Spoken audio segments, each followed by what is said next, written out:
should have started that a couple of years ago, but better late than never. So great to have you all on the call. Great to have Daniel on the call. I'll pass over to him in a couple of minutes. Just going to do the shameless plug for our AGM next week. AGMs are always exciting events. So please come along for that and hear our reports from our co-chairs and our treasurer. Lovely to see our board members on the call. So I just want to do a quick introduction to Marco, who's been on the call, been on the board with us since the start of the year or just the end of last year, and Utam, who has just joined us recently. So really great to have them on the call, and obviously just a shout out to other board members, Mike from Wahiki, whose name is not Wahiki Resources Trust, but it's Mike, and Julie, our treasurer, who's on the call as well. I am just going to remove this other AI so that I stop seeing that I've got an extra person waiting. And yeah, I'll pass over to Daniel. So this is kind of this is the second iteration of our management calls where the hubs are actually supposed to be running it. So I'm going to step back and let Daniel do all the things. But yeah, just nice to say hi from me to all of you.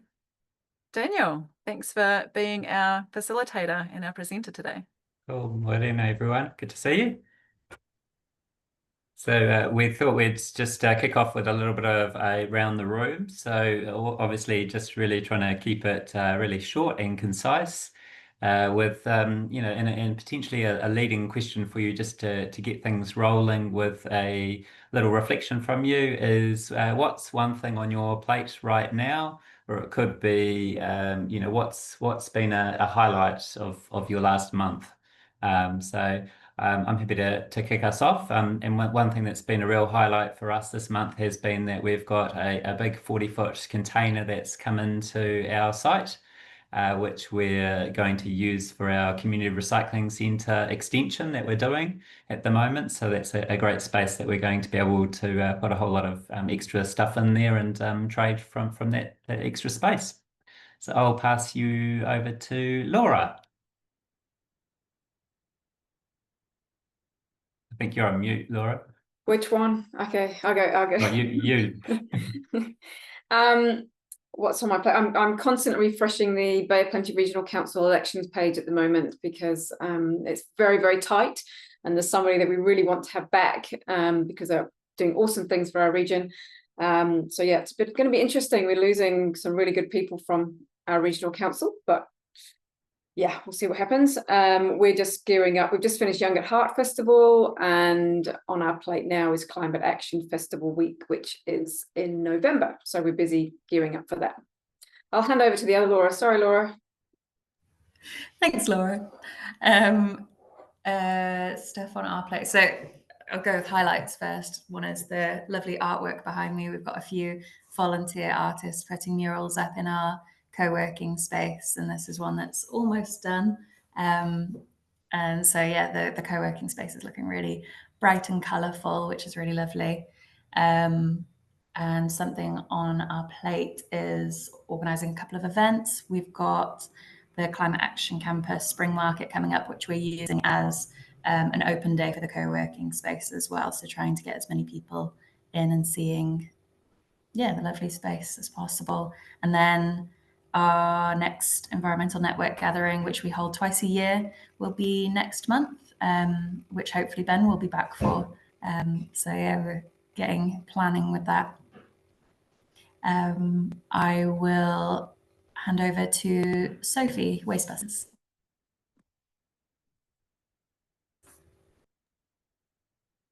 Hello, everyone. I'm Sophie from Wasties. I'm just sitting in for Gina today because she couldn't attend.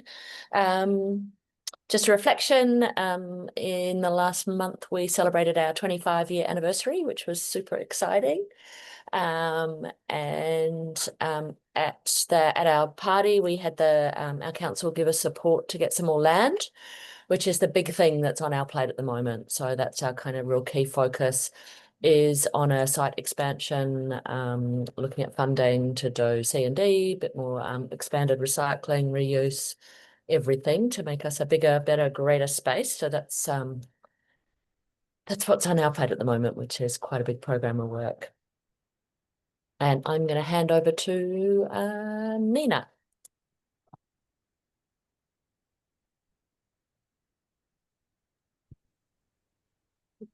Hello, everybody. Yeah, so down here in Picton, it's been pretty busy, probably our last 2 weeks. We've had our community garden opening about a week ago, and then we also held a field day because we won the Marlborough Environment. We held a field day last week, so anyone in Marlborough could come down and just see what we were up to, which we held at the gardens. And 2 weekends ago, we also had the zero waste trail at the Marina to Marina, which is a marathon. And I think we diverted about maybe 2,000 to 3,000 couple. So that was a really big team effort. Yeah, those are some of our updates down here.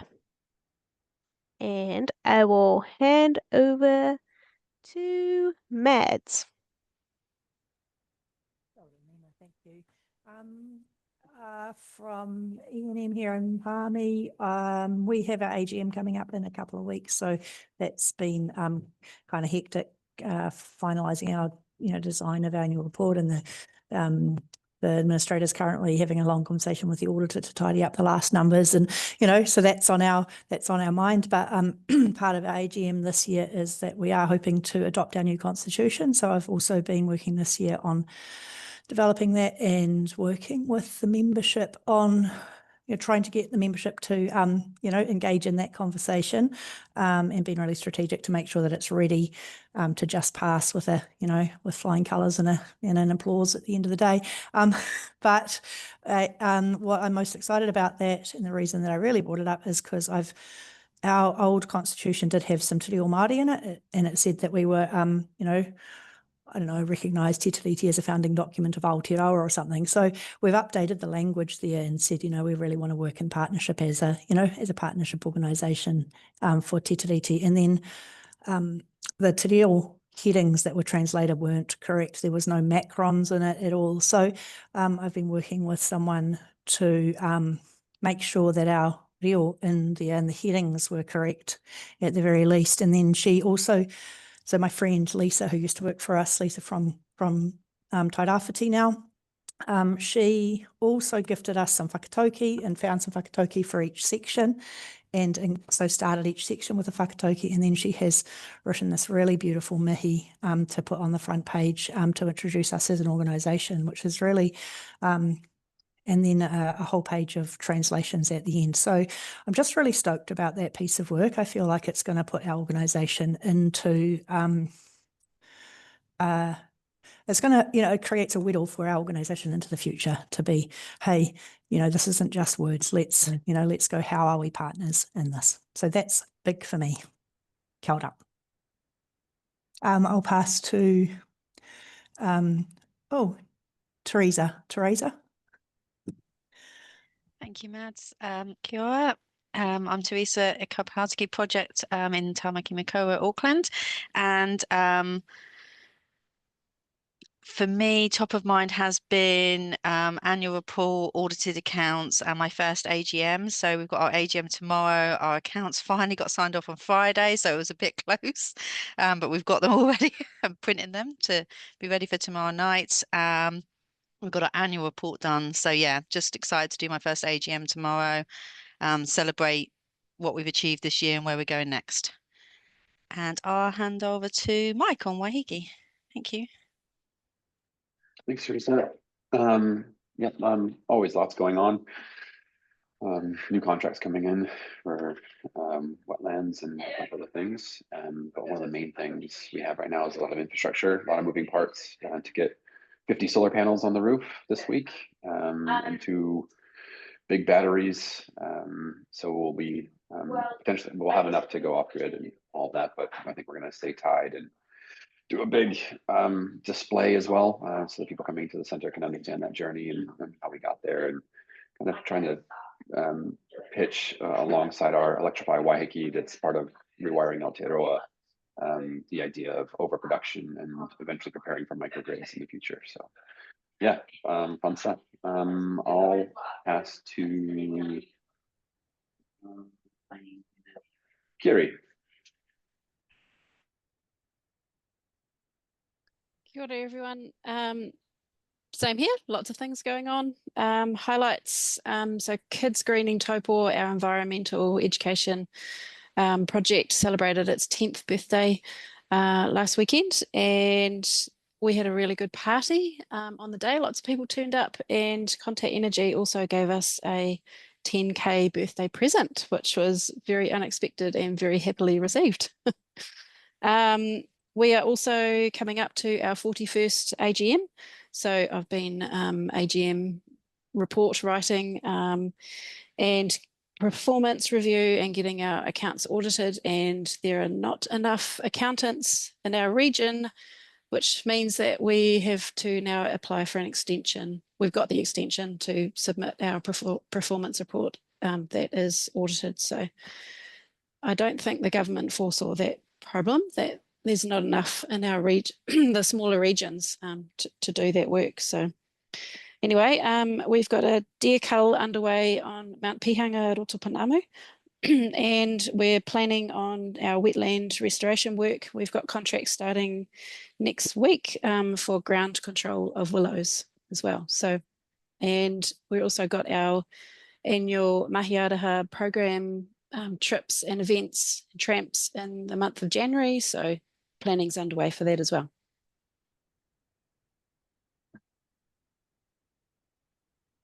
Oh, I've got to pass it on. Atam, Sustainable Hawke's Bay. Yeah, kia ora, Utam here. Yeah, kia ora tātou. So really good to be here. Firstly, just I guess the most exciting thing is to slowly on board as a board member here. So it's been exciting looking at the various documents that Georgie has sent my way, and yeah, so it's been a busy few weeks. Just coming out of a very busy period of work, finishing with government emissions reporting to CNGP. It's been a challenging year for the public sector with jobs being cut. So it's been really good to get that over the line.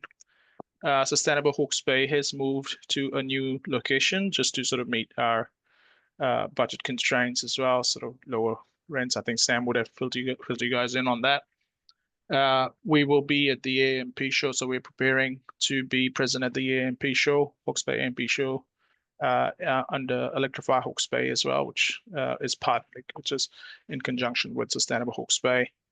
But apart from that, yeah, really nice. Really looking forward to the nice hot day outside for a change. The weekend was not as good as I thought to be, but yeah, good to be here.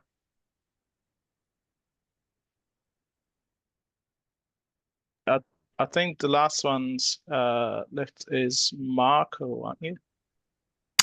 Kia ora koutou, my name is Marco. I'm on the boards of EHA and also Nelson Environment Centre. I don't want this to be a cheap cop-out, but for me a kind of a permanent highlight is that despite everything our current political environment has been throwing at us and taking away from us, here in New Zealand, in our region and globally, we're all still here and able to pursue this important work and these important conversations. And I suppose as a board member of Nelson Environment Centre, I also wanted to highlight that Nelson's looking for a new CEO.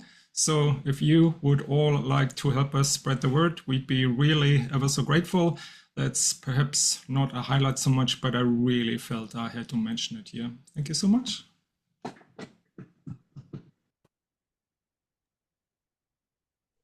Got a couple more to go. Do you want to, so we've got Julie or Sam or Georgina? I'll jump in. Kia ora. So Waiwanaka, again, like everyone, there's always tons happening, but one of the really cool things we've got happening at the moment is we're calling ALF, an Alpine Lakes Forum. It's our second forum that we've organised, bringing together scientists and community to talk about the research that's needed in our deep water lakes in our region, and it's a really great opportunity. The one that we did 2 years ago led to Otago Regional Council establishing a technical advisory group that's recommended an investment of $20 million in research in the region over the next 10 years. So we're taking full credit for that. Of course, getting the 20 million is going to be the challenge, as it always is. But yeah, that's great. So I'll pass on to Sam. Kia ora whānau. Sorry, I was a bit late. Nice to see everybody. My name is Sam and I'm from Tairāwhiti Environment Centre, based in Gisborne. And I picked up that we're talking about highlights. So I think that the highlight that we have at the moment for me and the team is the fact that we're doing quite a bit of work around transitioning 100,000 hectares of farming and forestry land that is highly erodible and in proximity to waterways, so cause a lot of the issues for us in the cyclone, into native vegetation. So there's been a lot of work happening from the centre in partnership with a lot of others across the region. And we are also looking at hosting a future whenua summit in March next year. So looking at mosaic land uses and economy alongside ecology. So that's pretty exciting. I think also personally a reflection is pretty much every week at the moment I say how lucky we are to have a job like we have. So yeah, been in the role for a year now and thoroughly enjoying it. And I think, oh, Georgina, are you last? I'm second to last. I'm just going to let Jo go. Jo, welcome. Do you want to just give us a quick highlight? Me, Jo. You, Jo. Quick low light might be I can't figure out why my camera won't work this morning. Have you been on Teams before this? Oh yes, I have been on Teams this morning. Go and shut your other Teams window and it might work. Bloody tech. So highlight. Gosh, I think the highlight recently is finally getting textile recycling off the ground. It's pretty exciting to be in a space where we didn't think when we said we would do textile recycling that we'd end up being people who sell beds. But now CBEC is officially Cliff's wandering around showing people beds. We've got people down at the Te Ake Trust making bed covers. The consequences of these decisions we make. But yes, it's exciting to be doing something new that's untested in rough territories. Awesome. Thanks, Jo. Just quickly from me, I was just talking quickly with Sophie about how we talk about wearing different hats and then people do this thing where they take a hat off and they put the other hat on. And I was just sharing at a conference, I heard a lovely Māori lady talk about having different layers of a cloak because you've still got all the layers on. So one of my other layers of the cloak that I wear is with Zero Waste Aotearoa, and I was just reflecting how many of you I've been talking to or involved with Every Bite at the moment. So it's really great to see so many EHA hubs on this call. We couldn't unfortunately fit Christchurch on, which is a shame, but hopefully we're going to cook up something so that we can still include you.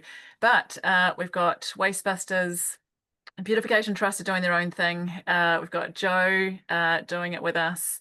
Laura's doing it with us. Teresa, Mads, and Nina. I don't think I've missed out anybody. So yeah, it's just really exciting. So it'll be nice to see a few of you. We're having a really beautiful hui at Kaupatiki Project. So thanks so much, Teresa. Looking forward to coming up and seeing you and some of your lovely facilitators in a month's time. So yeah, that was my reflection.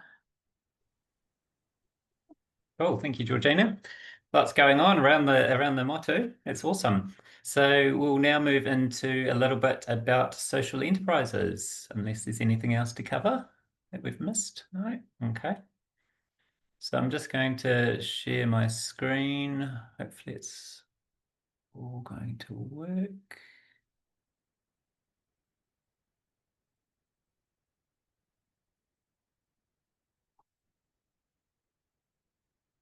Is that all coming through? Yay. Yep. Yeah. Cool. Brilliant. So I just have a few slides that I'd love to share with you as we walk through a little bit about social enterprises. And I guess as a little bit of a caveat, I'm no means an expert in this area, but I certainly have a big, strong passion for all things social enterprise.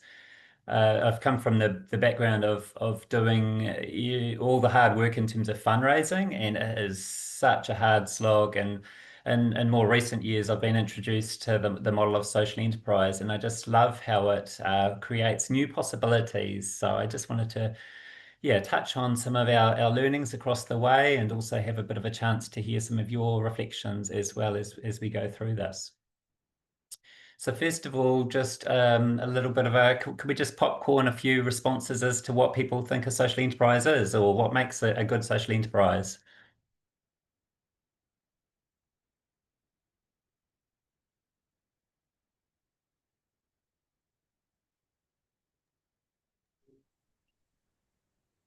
I think, oh, there you go. Are we popcorning Yeah, in go for it. voice? Something that does good and makes us some money. Excellent. We've had business with purpose coming through, money making for social impact. Any others? Profits returning to community. Thanks, Joe. Yeah. So important that it's actually coming back to the community. Sophie's put in their locked-in mission. Cool. That's really cool. So in terms of something that Akina Foundation, which actually no longer exists, but they were the New Zealand social enterprise organisation. They had previously defined a social enterprise as an organisation that trades goods or services to achieve a social or environmental mission, reinvesting most of its profits back into that mission rather than distributing them to shareholders. So in terms of a little bit of our backstory at the Beautification Trust, we back in 2001 had a real big issue around graffiti in the South Auckland region. And something that was on a lot of people's minds was, how do we actually address this particular problem? So back in the day, the trust was set up and was actually gifted a commercial contract, which you probably wouldn't do nowadays, but back in the day, it was so revolutionary in terms of the approach that would be taken, and that this contract was gifted to the trust, and the services that it would be delivering would be graffiti removal across the South and East Auckland region. And that started with simply $10. So $10 was all that was needed to start the trust. And it just went from strength to strength in terms of being able to increase the amount of tags that were removed each and every year, and building on that with the whole idea that the trust was set up in a charitable trust manner. And also that any of the funding that would be generated in terms of profits would be reinvested back into community and other environmental outcomes. So we've gone from that one contract to now close on 25 different services.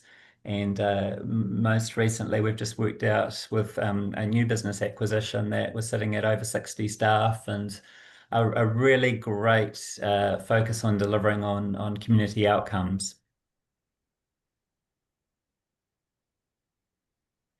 So the interesting thing I find with social enterprise as well is that in terms of, is it a commercial operation or is it a mission operation, it can be quite blurred, and it can actually also be something that changes over time as well. So I kind of see it more as a spectrum of, is it mission driven or is it commercially driven?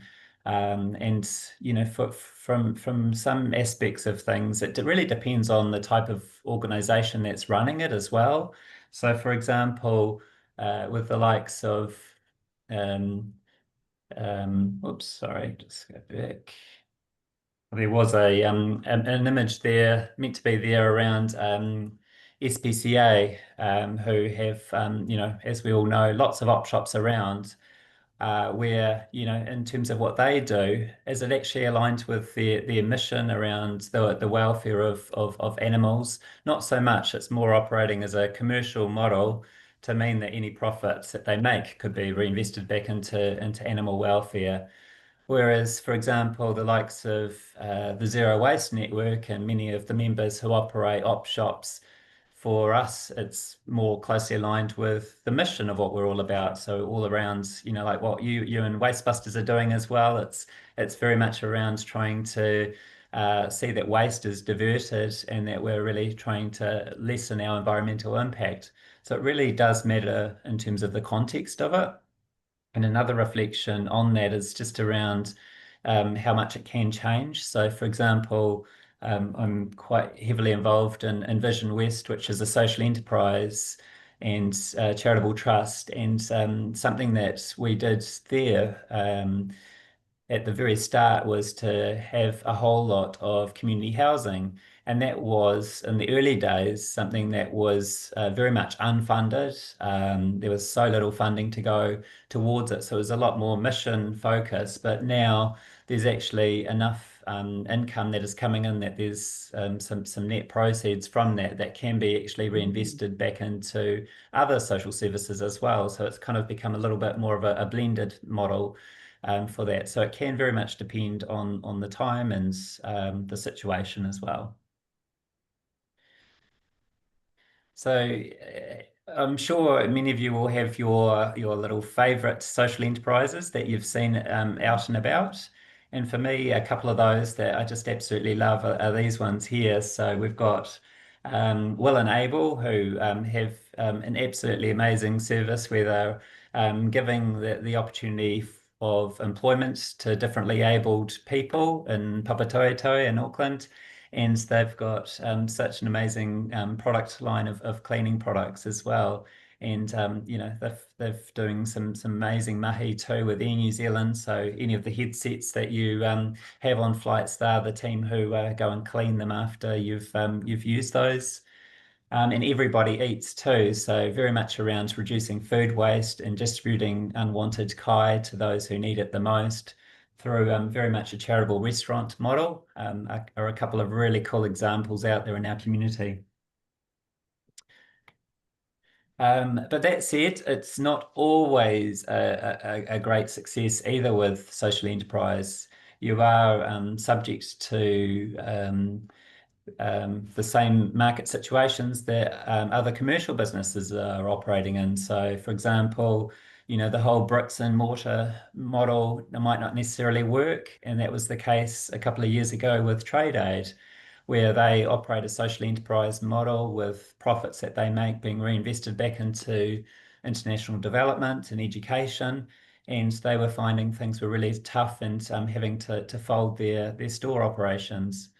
And then another one being Eat My Lunch, which is absolutely amazing in terms of what they were doing with every food item that you were ordering through them was meaning that another meal was created for a child from a disadvantaged community. So that particular organisation was going through a lot of struggles across COVID times. And I think, yeah, it's just a real eye-opener in terms of just how much the market forces can impact on different social enterprises. But maybe I'll just take a moment to pause. Anyone got any other examples of good social enterprises that they really hold up as really cool models?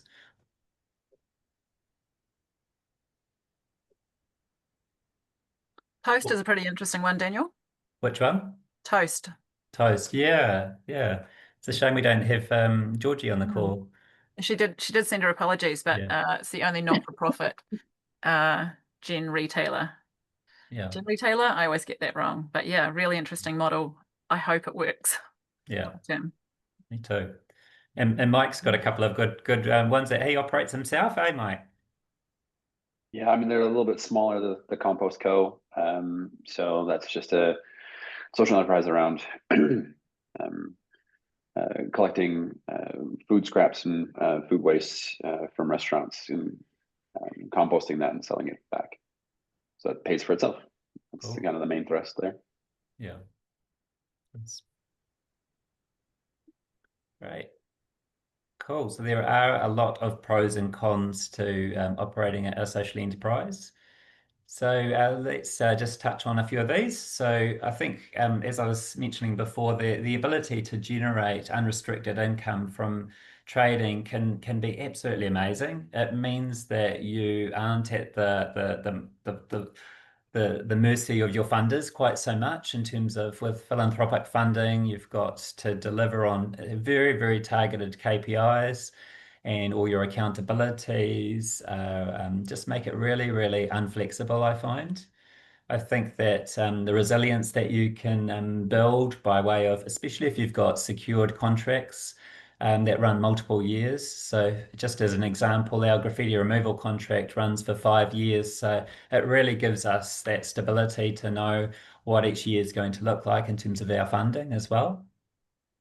Something else that's really, really exciting, that new markets and partnerships can open up from these different opportunities too. So for example, with our graffiti removal, you know, there'd be no way that we would otherwise be talking with the likes of Vector and Kiwi Rail in any other situation if we were just a standard not-for-profit without any sort of commercial interest for those types of organizations.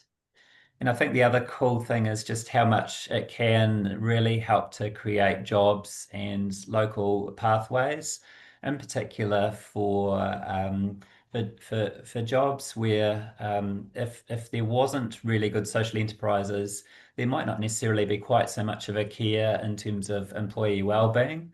So for example, with our graffiti removal contract, we're the only one of the 4 different providers who do graffiti removal in Auckland that actually provide a living wage.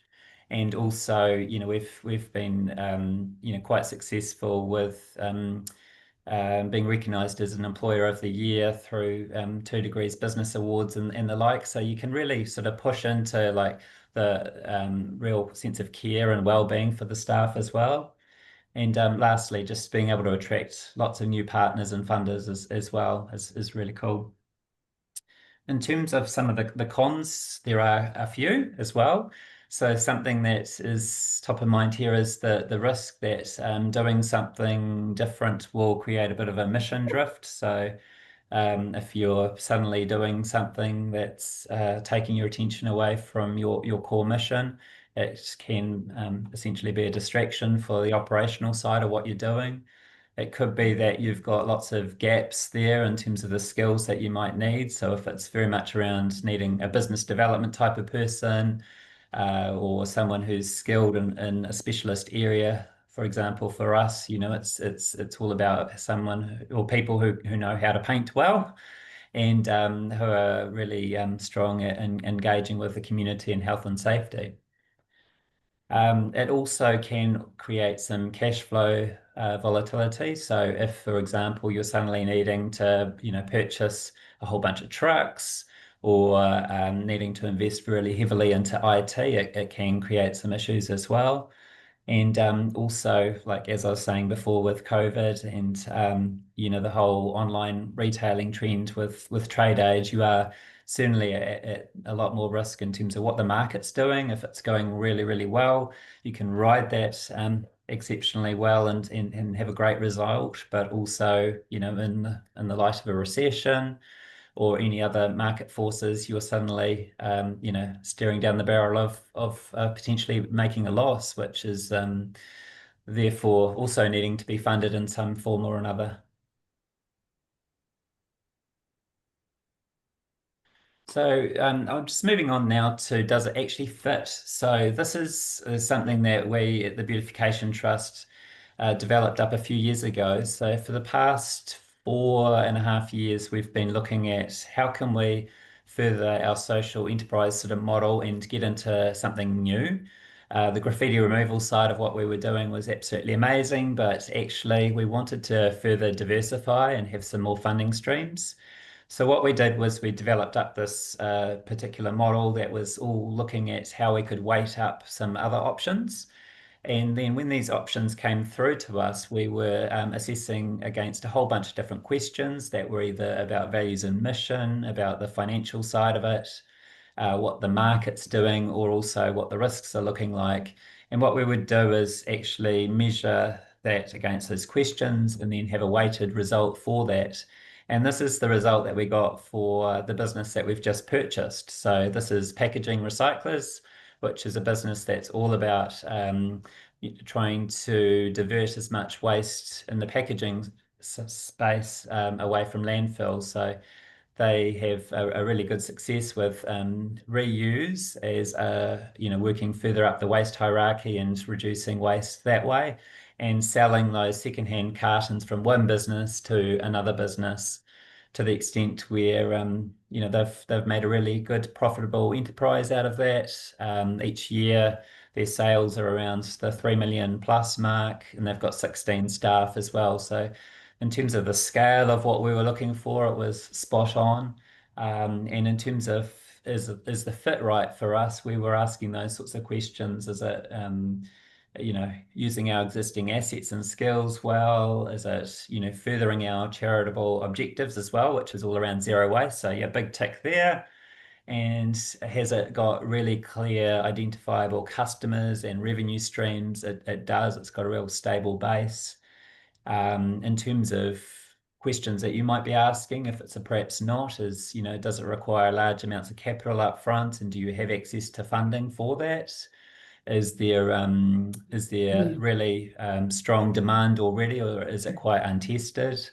And is it actually providing like good environmental or community benefit rather than just private benefit as well? And does it distract from leadership, the leadership team, from core services that you're already operating? So for us, you know, as we were going through this process for the last 4.5 years, we had random businesses come up that were like, oh, is this good or not? We had a line marking business that we got really close with, but you know, aligned really well with our skill set of painting and that sort of thing. But you know, in terms of, is it actually furthering our mission terribly strongly? Yeah, not so much.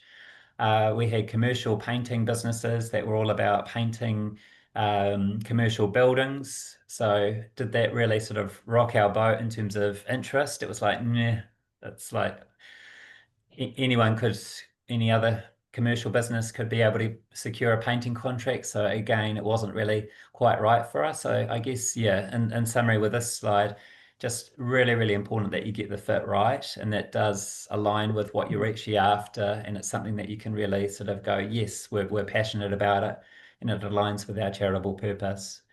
And if you do want to see the questions that we weigh up, as I see with your question, Mike, yeah, that's fine. I can send this through to anyone who would like it.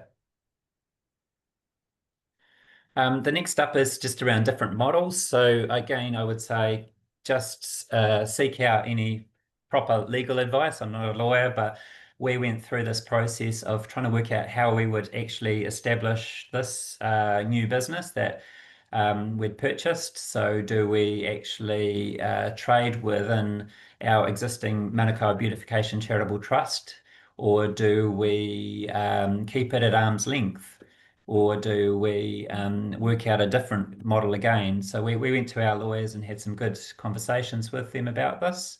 And in the end, what came out was, for us, was that we would actually hold it within our existing entity. There are others, such as really good examples being Zero Waste Aotearoa, which, as many of you know, is a great organisation. They have a social enterprise themselves, which is localised, and localised is fitting their option 2 in this list. So what they do is they're 100% shareholder of localised, and localised is a registered company with a charitable status. So, and what they do is they have an agreement as to what amount of profits go back to Zero Waste Aotearoa from that. So yeah, lots of options. There's no right or wrong in terms of the solution, but in terms of how we got to this, was our lawyer's advice was actually you're going to have more efficiencies holding it within your existing charitable structure. That said, it does come with a little bit more risk in terms of if something happens poorly within the packaging recycling operations, it does all still fall back to our trustees. And in terms of the other thing was that the time frame to get the new entity set up as a registered charitable status would take way too long. So we're just like, oh, let's just go with this, and we can always change the structure later on if we need to.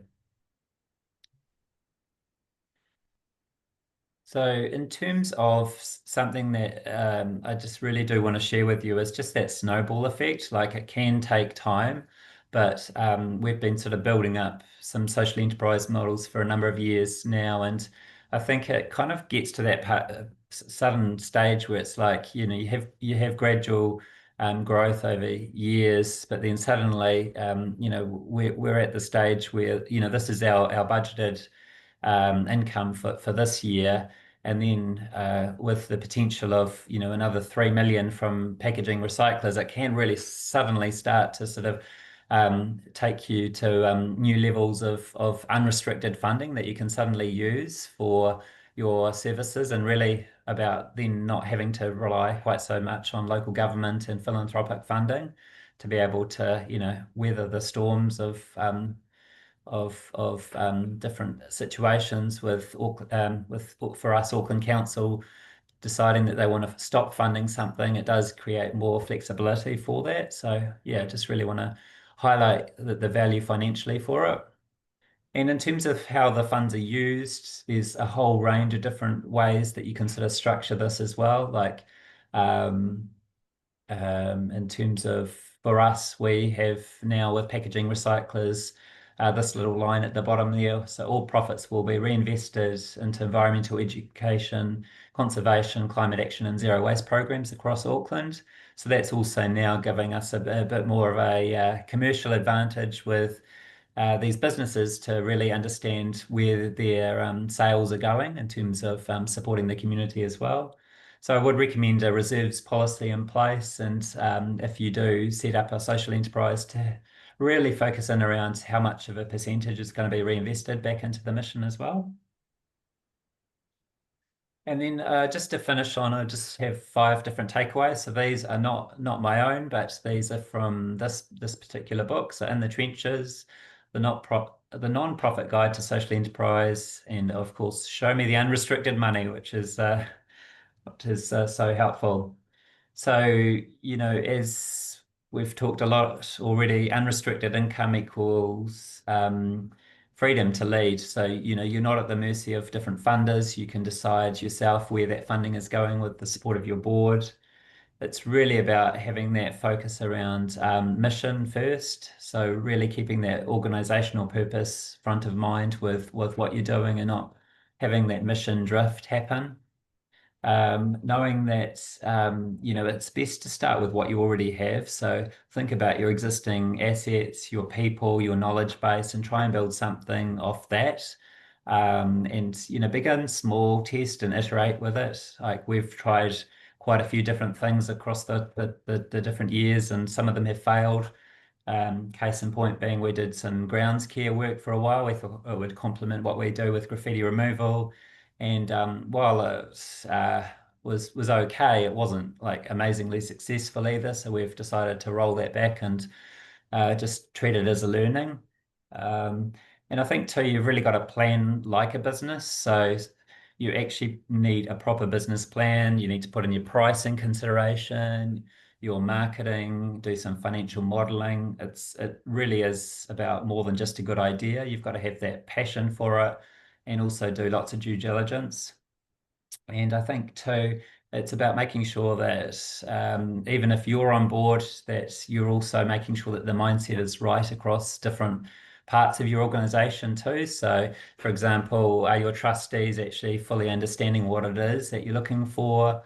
Other staff really embracing social entrepreneurship too? Because it can be quite different of marketing participation in a community event to suddenly marketing for us. Now we're marketing secondhand cartons. It is quite a different mindset change for different teams as well. So you've really got to make sure that culture is really strong as well. So yeah, that's just a few highlights and reflections from a few years of doing this, and open it up for any questions.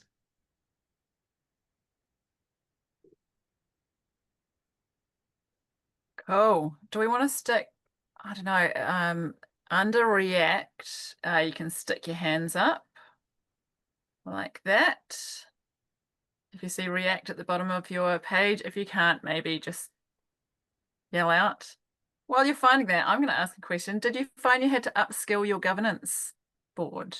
Or did you have any issues there with moving into that mind frame?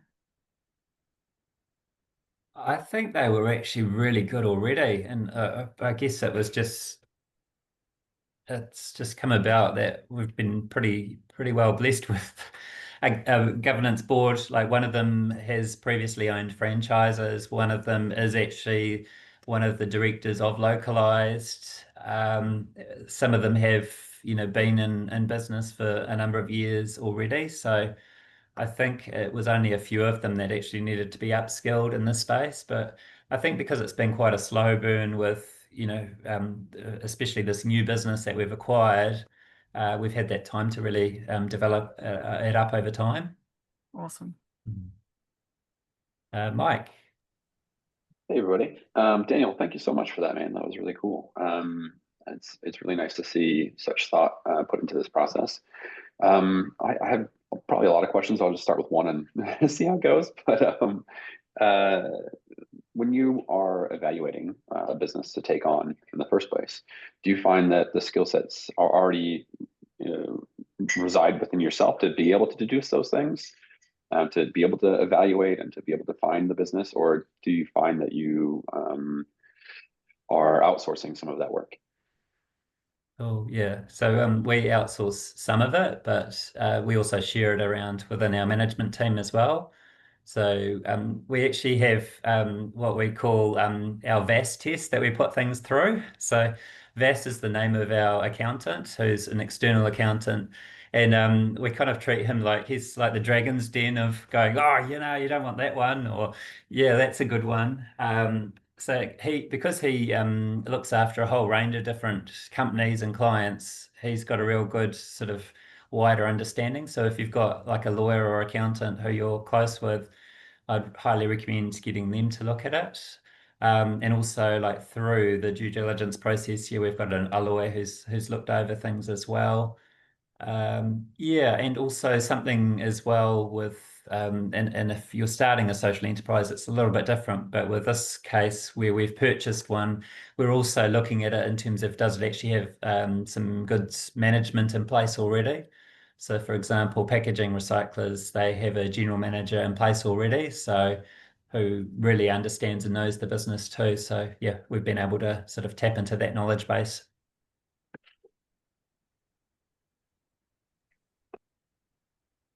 Cool.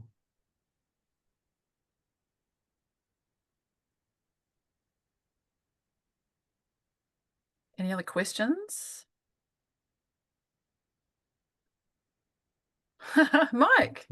I've got a lot. Maybe I'll eventually talk with Daniel offline. But Yeah. for the furthering the conversation, where did you when you're talking about searching for a business that lined up with you, is a preferred methodology to even start that process? Where are you looking for businesses for sale? Is this through contacts and things like that, or working relationships beforehand? Yeah. So we started off just by signing up to a whole lot of newsletters around businesses for sale. So your likes of Link or ABC, or even just on Trade Me, putting your search parameters in. And then we just sort of went from there, and each time an option came up, we would then inquire with the business broker and find out more info. We got to the point where we'd been doing that for so many years and had a few failed attempts.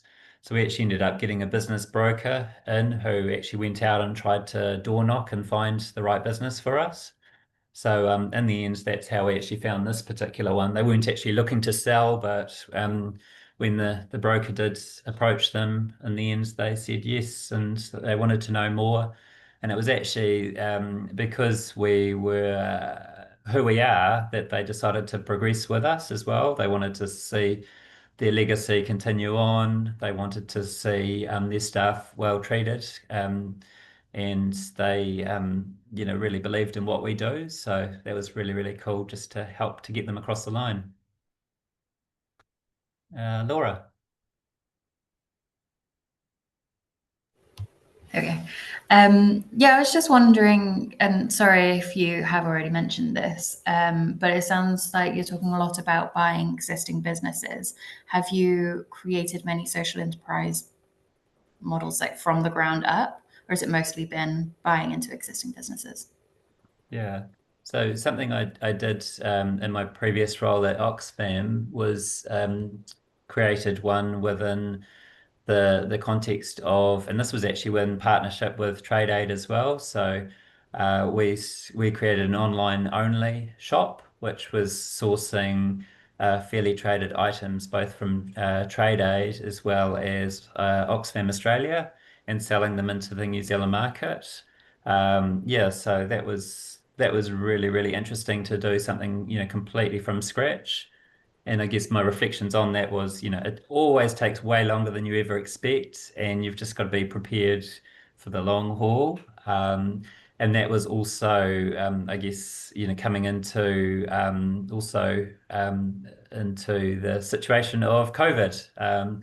So that was in the lead up to that, and also then I was also moving on to this job that I'm currently in as well. So yeah, I think you've got to have the stamina to keep going with these sorts of things. And how did you, how was that process of realizing that that was the social enterprise that you and Trade Aid, that Oxfam Trade Aid needed? Like, how did you make that decision to pursue that? In that case, there was already a lot of support from the board and the chief exec of the time. And yeah, we did a whole lot of workshopping of various different ideas, and this was certainly one of the top ones. And it also, I guess, had the path of least resistance of a lot of doors were sort of opening up with possibilities there to make it work anyway, with Trade Aid saying yes, and Oxfam Australia also, being quite free and open with sharing their materials and resources with us. Yeah. Cool. Thank you. And I guess the grounds care one was one that's a little bit more local and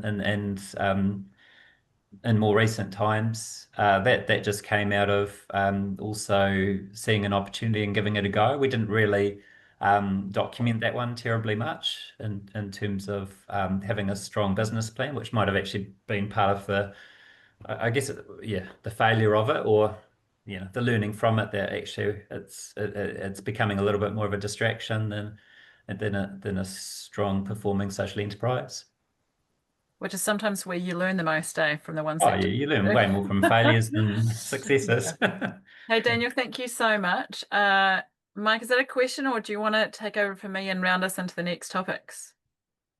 It was a question, but I think I might just. Okay. Do you want to pop it in the chat, and then other people yeah. can see what your question is, maybe? Okay. So I'm just going to draw our attention to the agenda, but I might just pop these in the chat as well. So this might be a little bit clunky. But essentially, we asked a bunch of hubs. I think some of you would have been there a couple of meetings ago about hui topics that you'd like to talk about. So this is a little bit of a list of some of the items that self-reported that you'd like to talk about on our management calls.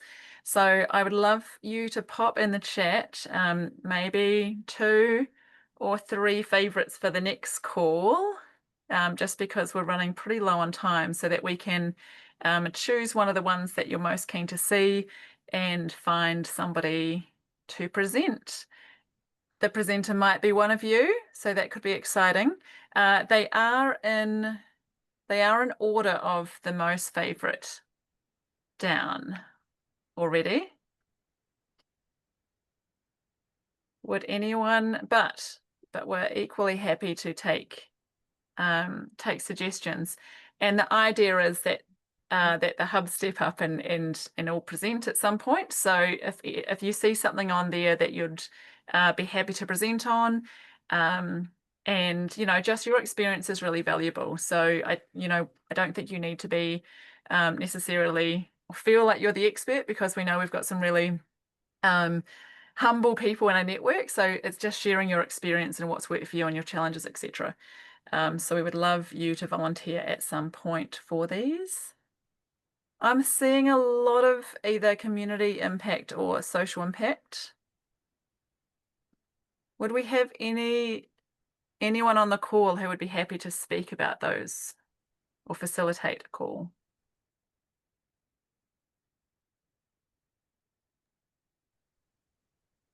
It would be a topic that we would love to, but I I don't think we'd have the capacity in the next 4 weeks. I'm away, and Yeah. Gina's pretty at over capacity. Yeah. Sophie, I think that could be, I'm just trying to think about whether, maybe for the next one or something, we could do that evaluation, maybe social impact. I think that would be great to hear from you on that. In which case, I wonder for the next one if we had any volunteers, or I can go out to the WhatsApp chat for community impact, maybe for the next one, and maybe we'll put social impact for the next one after that. Okay, can I just get from you there, and those who see community impact, just before I close up, can you give me a bit of an idea about the kind of person you would love to hear from? So I'm looking at probably Laura, Julie, anyone else? Oh yes, Utam, I'd love to chuck you in the pipeline to talk about those. Thank you. I'll have to think on that one, George, because we've done a lot of work sort of moving from understanding outputs and the measures that you get in all your grants of this is what you've done, and versus impact and how you measure impact. And one of the things we're grappling with at Y is we're collecting masses of data. What do you do with the data, and how much value is the data, and how does it get used? So yeah, something I'm happy to sort of probably input into. Yeah, okay. Is there anyone in the community sector who you think is doing that really well that you can think of? Or anybody? Yeah. I think it's such an evolving space, isn't it? Like, we've also been doing a lot of work on it, but I feel like we're not at a place, well, more just capacity to pull together a kind of slideshow presentation, formulated thoughts. But yeah, I wonder if does it always have to be a kind of presenting agenda, or could it be more of a, I guess, a discussion or a facilitated session? Member led, so whatever. Yeah. Okay. How about then that I might talk to you, Julie, about how we could structure that conversation, and that might flow quite nicely then if the next one after that is the evaluation. So that's kind of like impact and then into evaluation. Maybe they're pretty connected. Yeah. I mean, we'd be happy to contribute into that, because we've been doing kind of like quite similar to what Julie's talking about, but we've been doing quite a lot of work in that space. Yeah. And I'm also just aware that it's November, December, so it's a crunchy time of year. So we might just need to have a bit of a think about that as well. It's a slippery slide at this time of the year. So, hey, thank you. I will close us up with a karakia. Thanks, Joe. There's a really nice comment in there about using our EHA's impact report, which is available online and on the Padlet. So thanks, Joe. That's really cool. And Jen used to do that with a bit of help from everyone else. So yeah, I might have a little bit of a think about how we can pull all of that together.